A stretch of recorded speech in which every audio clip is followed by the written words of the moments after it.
The Goblins are a warlike race with a long and storied past.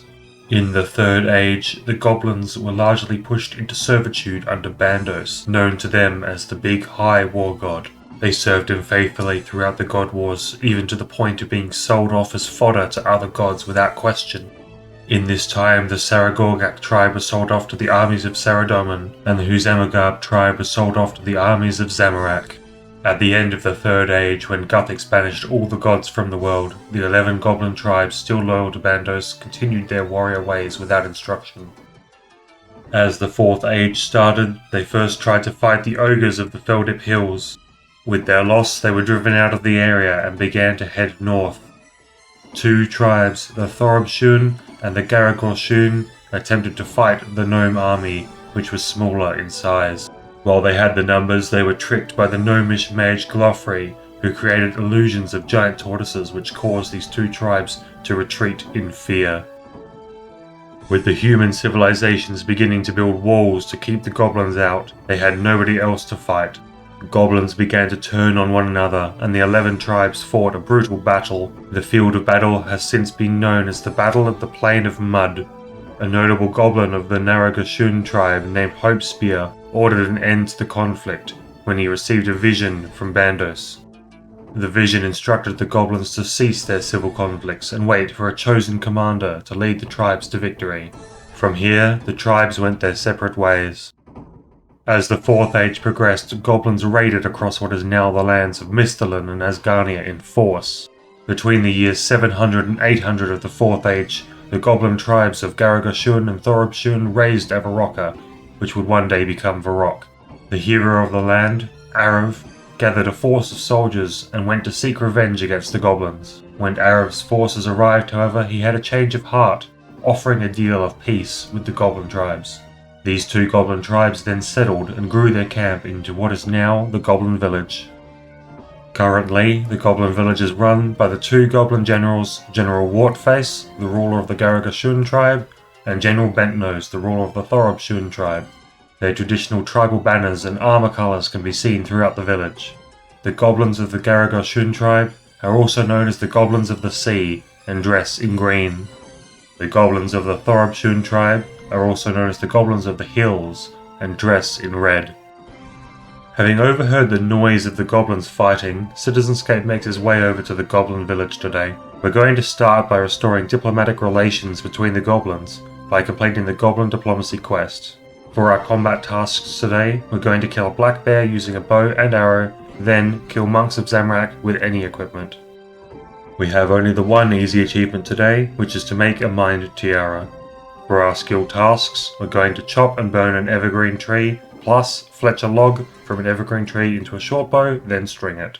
We're also going to create an inventory of mined runes using the altar near the village. For our miscellaneous tasks, we're going to collect a bucket of sap from an evergreen tree, and finally, read our goblin book within the village. With all that in store today, let's begin!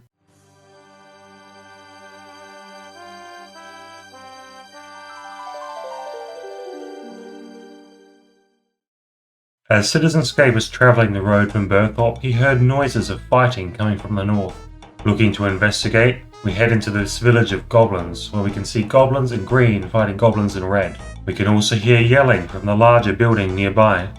Red armor stupid. All goblins wear green armor now. No, green armor stupid. Red is superior armor. Me no listen to you. Red is bad idea. Me is bigger general. They listen to me. No, me bigger general. No red, only green. Hey, what's going on here? Is everything okay? Human. You decide. Tell general that green is stupid color. No, human. Red stupid. Green is best color. Oh, Choose. You want me to pick the color? Yes, but only if you pick green. No, pick red. Green stupid. Have you thought about maybe choosing a color you both like? Something that isn't either red or green? Not red. Not green. What about, I don't know, orange? Human may be onto something. Yes, indeed. Orange. Bring us orange. Oh, you want me to bring? Oh, sure, I can wrestle up some dye, no doubt. Where might I get some of your armor to color? In crate around town, you find armor. Make it quick. So we search a few of the crates around town and find 3 sets of armor. These two goblin generals seem indecisive at best and confrontational at worst. We head to the bank in Falador and take out the dice we made with Aggie previously. Red and yellow makes orange, and now we have orange armor.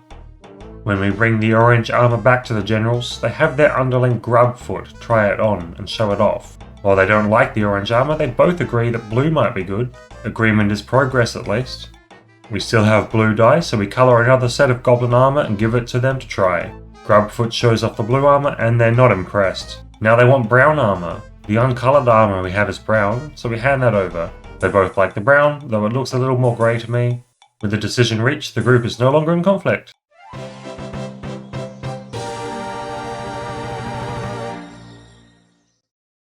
Having played Diplomat for the Goblins, they let me explore around their village and reward me with a gold bar. Exploring, we find another set of ruins like the other runecrafting altars. I think it's time we return to the Archmage and check their progress. Hello again, Archmage.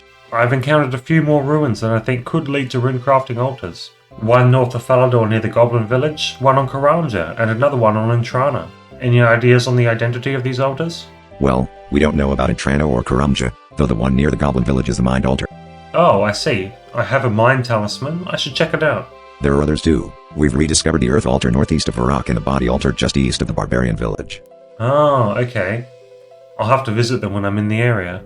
We've also found a way to fuse talismans with tiaras. I'll teach you the method.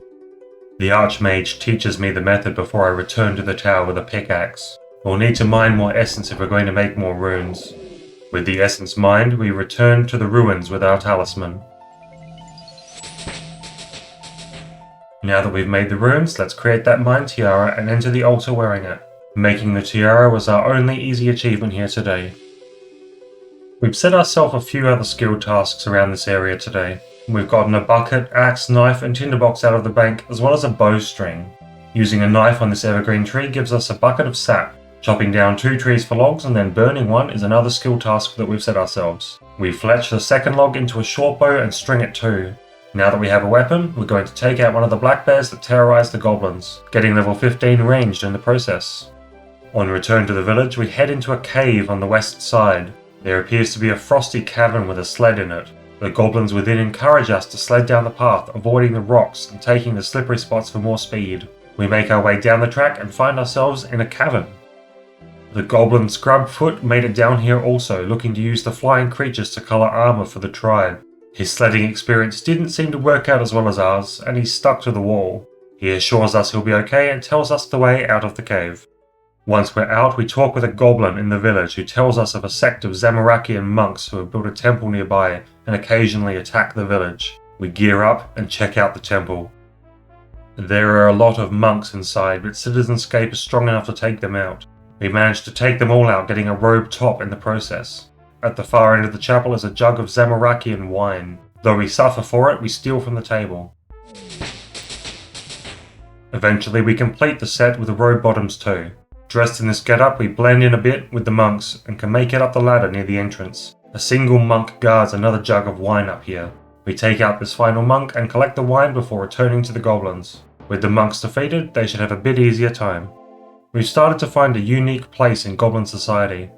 We've repaired relations with diplomacy, enjoy some of their activities and aided them defensively. The last time we read the Goblin book, we didn't understand their perspective. We reread it and gain a better understanding of their history and their culture.